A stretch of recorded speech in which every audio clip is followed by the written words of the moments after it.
Barbie Forteza spotted ang muling pakikipag-date. Kanino kaya ating kilalanin?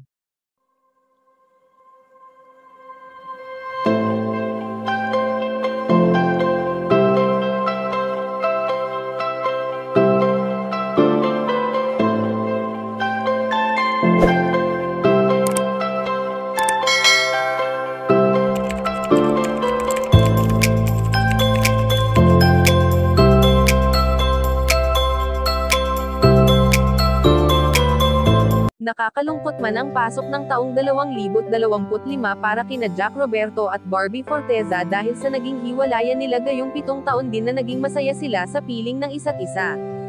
Bagamat mahirap ang kanilang pinagdaanan, ngunit ito ay maayos nilang napag-usapan at patuloy lamang sila sa buhay upang sa ganon ay unti-unti pa nilang maabot ang kanilang mga pangarap kahit may kanya-kanya na silang buhay.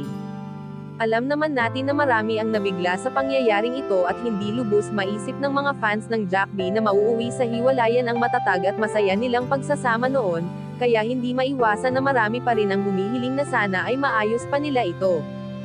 Subalit hindi naman lingid sa kaalaman ng lahat na may ka-love team ngayon si Barbie Forteza at ito nga ay walang iba kundi si David Licauco, na talagang close na close sa dalaga ngayon kahit paman para sa trabaho lamang ang kanilang ginagawa.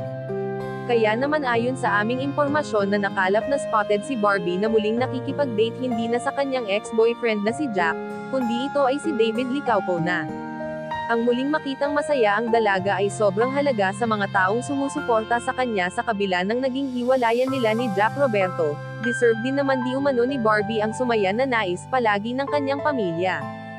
Kayo mga ka-chika, anong masasabi nyo dito? Please leave the comment and don't forget to subscribe.